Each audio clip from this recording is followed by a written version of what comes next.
Hey folks, welcome back to the Speakeasy. Today we're going to do a review on WB Saffell, Kentucky Straight Bourbon Whiskey.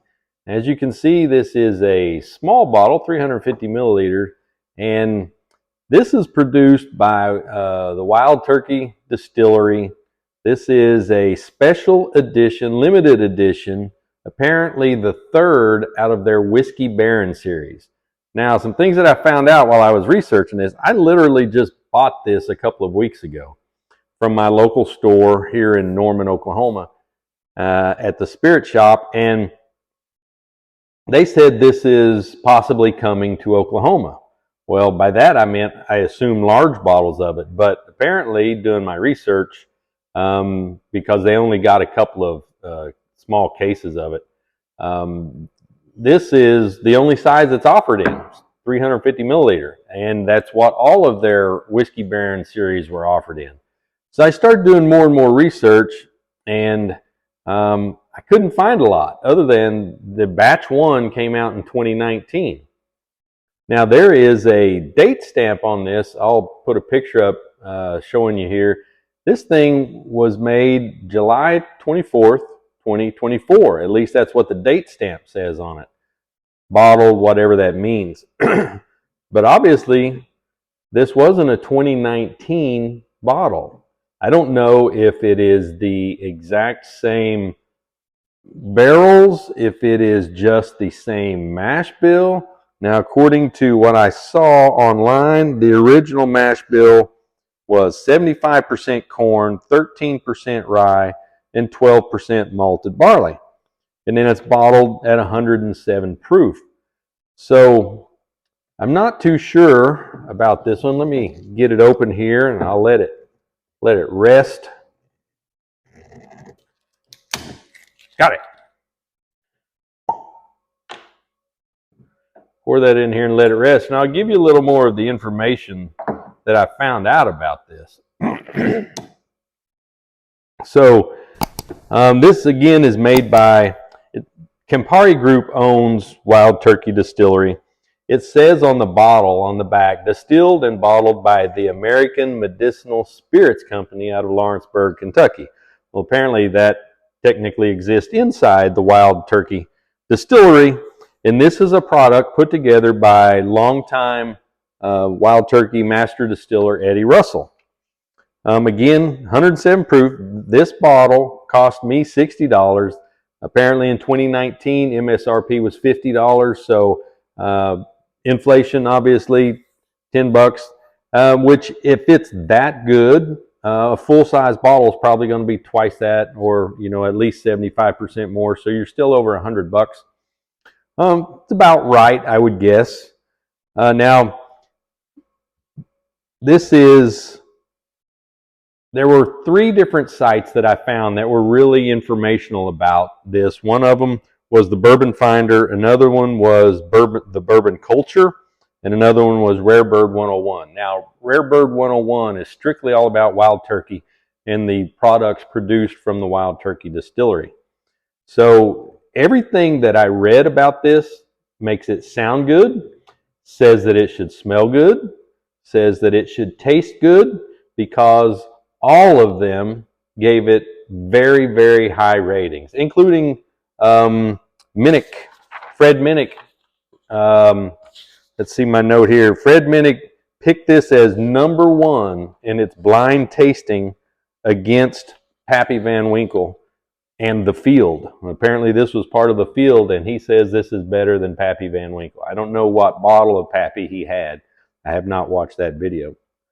So, according to these sites, I'm gonna read these because I'm interested to see if what I smell, taste is what they say.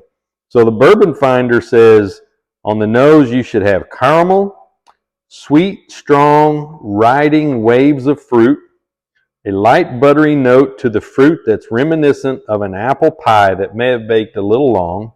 Slight oak gives way to vanilla, but this keeps coming back to big sweet caramel. Now keep in mind, all of these are notes from 2019, where batch 1 of WB Saffell came out. I don't know if this is still batch 1. I can't find anything on the Wild Turkey site. I can't find anything on the Campari Group site. And there is no Medicinal Spirits of America site, or whatever that was. American Medicinal Spirits Group. So anyhow, so the bourbon culture said an inviting scent of warm pecan pie and musty oak. The aroma of chocolate is unique with sweet caramel scents. Fruit scents revolve around toasted orange peel and cherry with a little hint of fresh cut honeydew melon. Rare Bird 101 says you on the nose you should get burnt caramel, vanilla bean, molasses, charred oak, brown sugar, clove, blood orange, nutmeg, cinnamon, hints of sweet and savory herbal spice. Now you take all three of those together, you have the whole gamut of smells here. The one thing that sticks out, caramel, all three of them mention caramel. They all mentioned a fruitiness. Bourbon Finder says fruit, apple pie. Bourbon Culture says pecan pie and fruit scents. And then Rare Bird says blood orange. So they should all have a little bit of fruit. And then after that, they're all kind of different. So let's see what I can come up with.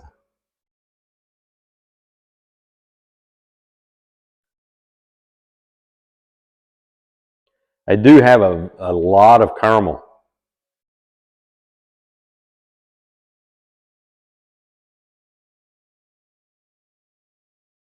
There is no way on this earth I'm going to pick out more than 3 scents. Not going to pick out more than 3 flavors. Again, for me, it either smells good, and by good I mean sweet and savory, or it smells hot. Or you get, oaky, charcoal. You can pick a few of those out. But to me, this one is just, do I smell pecans? No. Apple pie? Probably. And because apple pie has cinnamon on it usually, or in it, I'm going to assume that you could smell cinnamon if you are that particular. But it does have a fantastic sweet caramelly smell, a little apple pie, but no, none of that other stuff. Vanilla, obviously, because you get vanilla in the apple pies as well. But so caramel, apple, I guess maybe that's some of the fruitiness. If you start picking apart an apple pie, you might get some of those smells. But to me, if you say apple pie, it smells like apple pie. Why do you need to pick it apart? Okay, it does smell fantastic though. So tasting notes. The Bourbon Finder says, right up front, you have mild vanilla, immediately rolls over into a caramel candy, a gorgeous mouthfeel, a delicate amount of citrus is present, but the buttery caramel and even a bit of dark amber maple syrup mix. Let me rephrase that. But the buttery caramel and even a bit of dark amber maple syrup mix in as this coats the palate. Does not drink to its proof, 107 proof. This is an extremely easy sipper. The Bourbon Culture stated, the flavors that first pop out are caramel, seasoned oak, and pipe tobacco. I can guarantee you I do not smell any hint of pipe tobacco. There's a decent amount of rye influence with each sip, where you find black pepper, cinnamon, and allspice. Mouthfeel is thick and oily. Makes sense. The other guy said syrupy, so okay. Can still find the chocolate from the nose. I never smelled chocolate on the nose. Only now it's on the tongue. Cherry notes become stronger, and the citrus zest flavors add a nice depth of flavor. The flavor in this bottle is better balanced and frankly better in every way compared to Wild Turkey Rare Breed. Wow. It even has more complexity than most bottles of Russell's Reserve Single Barrel. Okay, Rare Bird 101 on the taste. Vanilla extract, caramel chews, maple syrup, sweet oak char, pecan glaze, ginger beer, pepper, brown sugar, apple peel, nutmeg, and faint leather. Where in the world do you pick? That's 1, 2, 3, 4, 5, 6, 7, 8, 9, 10, 11 different flavors. I'm never going to get all that.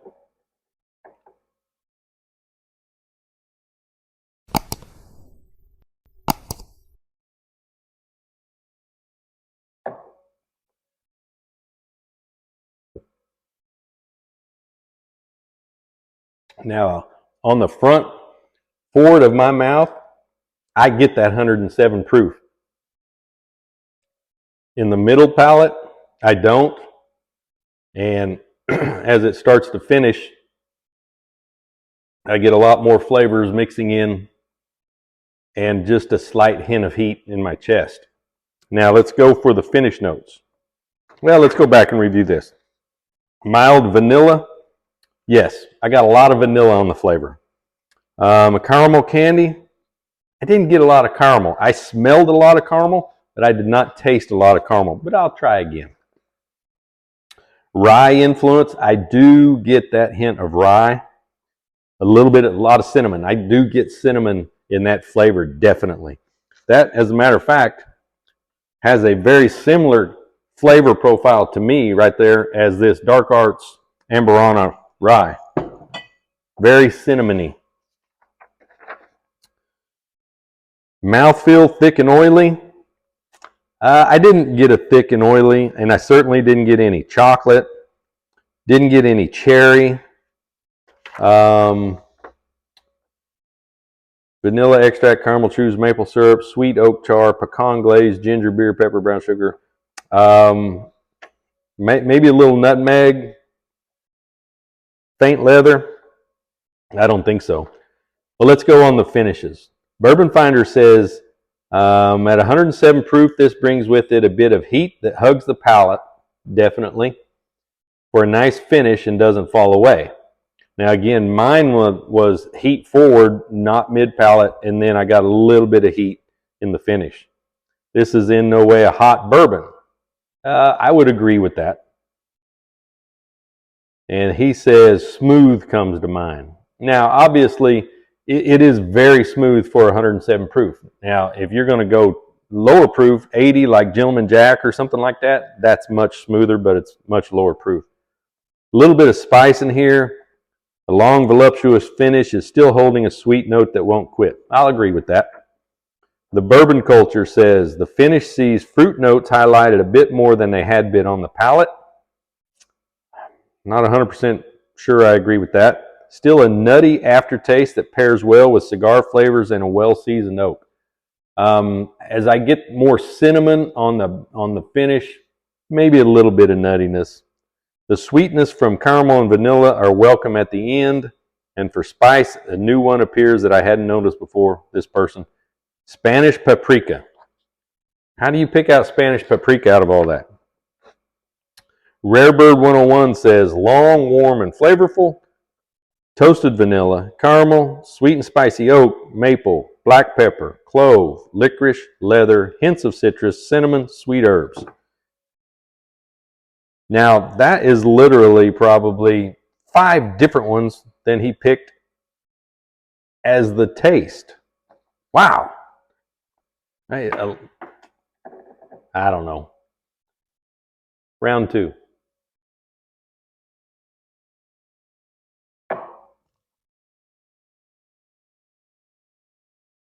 Now, that is even smoother on the second drink.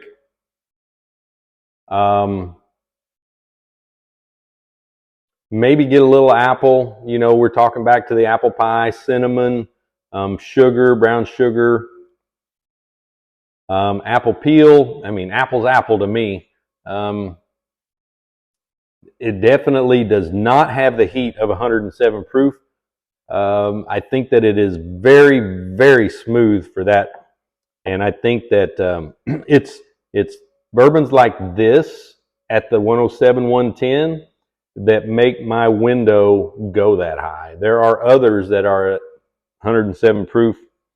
Trying to think of one off the top. I know I have one back there that is way too hot for me.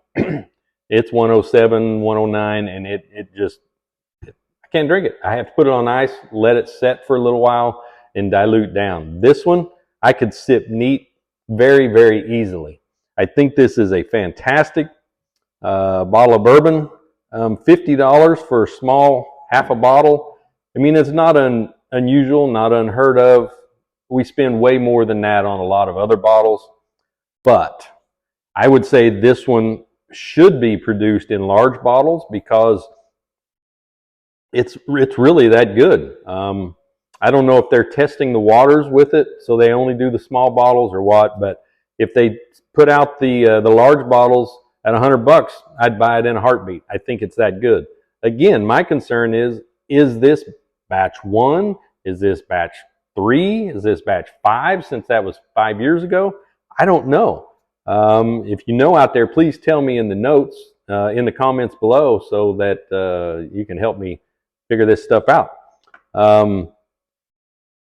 Overall rating for me, I would say this is probably an 8, maybe a 9 out of 10, because number one, the flavor's fantastic. I'll go with a 9. It does not drink at 107 proof, even though it is bottled at 107 proof. It's got a great mouthfeel, and it does have a great finish, and it's not too hot. So I'd say this is really, really good. Now, according to Fred Minnick, again, he picked it as number 1 in his blind tasting of Pappy versus the Field. Apparently there's a video on YouTube. You can go check that out. The Bourbon Finders gave it a grade A, which is top of the list for 2019. The Bourbon Culture gave it an 8 out of 10. So they were pretty close to me. And Rare Bird 101 says 4.5 out of 5. Fantastic. Simply fantastic. So that would have been a 9 out of 10. So I think that we're all right there together on how good this one actually tastes to us. They just seem to have a innate ability that I don't have of being able to pick out 10 or 12 different flavors and smells.